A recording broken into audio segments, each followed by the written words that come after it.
Hello everybody, Sergeant Soldier here and we're back with Brick and Rust, and today we're looking at a building exploit that can be used defensively that still works in the game.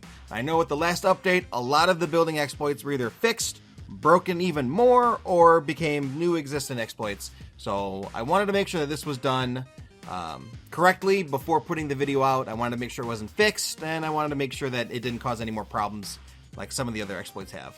So really easily, as you can see here, we have multiple walls stacked on top of each other. I have 1, 2 stone walls, 2 wood walls, and 2 twig walls. How you do this, you might be asking? It's actually fairly simple. What you do is you take a foundation and you put it right next to the wall that's already there. If you're just starting out, you could take the foundation and just very, very carefully drop it down so that it's basically doing the same thing that this foundation here is doing, and it'll end up giving you the same results. Hey, I don't want you to do that. You take that, you put your wall in, remove the foundation, and the wall sticks. You're basically able to do this for as many walls as you can place, depending on the wall placement for ground slope, or, you know, if you run out of wood. It'll just keep going. You could literally create more than a dozen stacked walls on top of each other. Now, how is this useful, you might be asking? Well, as it turns out, it's very useful. So I have a bunch of C4 here. I'm just going to throw it on the wall. Now, with these being twig, all 3 of these are going to break at once, right? Well, let's find out.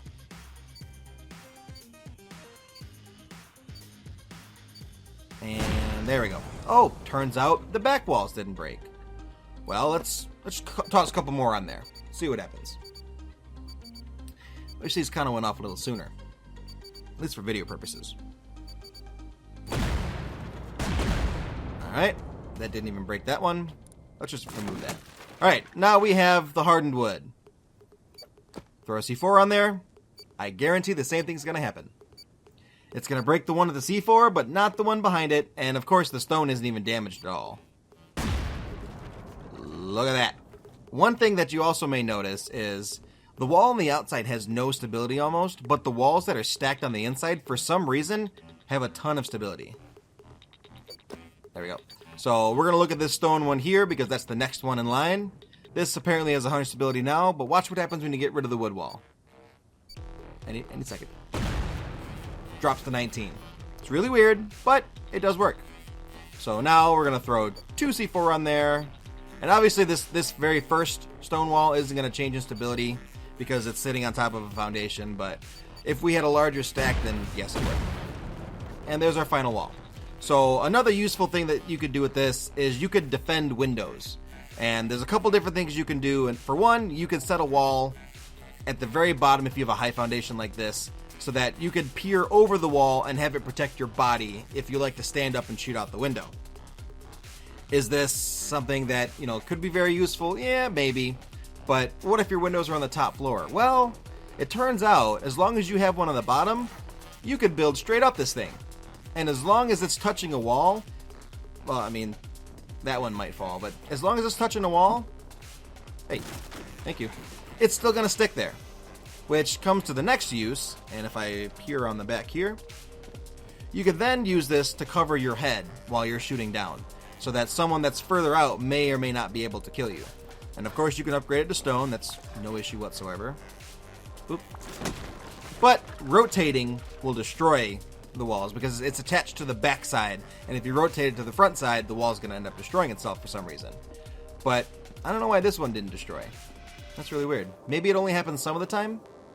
But anyway, as you saw, you could also stick it so that it kind of looks like shutters for the window. Depending on how detailed you want to get with this, you could essentially layer the outside of your base with extra walls, just sticking to it. So we didn't get to show it over there, but I'll show it here. It's somewhat difficult getting the very first foundation to place because it wants to snap. Put it there. See? Nope, that was too close. Try it again. I didn't want you to place that. Alright. Let all this crap go away because I can't see the posts. Let's try right there. All right. Perfect. Get rid of the foundation, and there we have it. Now, if I would have made this first foundation taller, I could have essentially made this first wall here go a little bit lower into the window. It would have been a bit more useful, yeah, probably, just because it's a little tall to have it be protected for you shooting out the window. If it were about half the height, it might offer just a little bit more protection. But anyway, there's a lot of different things that you could do with this type of exploit. Literally, you could just layer the outside of your house with these. Fly up here, move you. Just absolutely layer your house. Is that? Yes. Okay. Layer your house, and no one will be able to blow in unless they have extra resources. But obviously, it's getting dark now. I really wanted to show the lanterns that were lit up in my very first video after they were posted, and it looks like I timed this just right. But anyway, that's going to be the end of this Break and Rust video. We're stacking walls as a defensive method, and we'll see you in the next Break and Rust video. Bye-bye! Thank you so much for watching Breaking Rust, a series dedicated to exposing bugs, glitches, and exploits in the game of Rust. The idea is to get these videos into the hands of game developers as soon as possible, so please share this video to help achieve that. If you know of any bugs you'd like to have featured in an episode, please let me know in the comments below.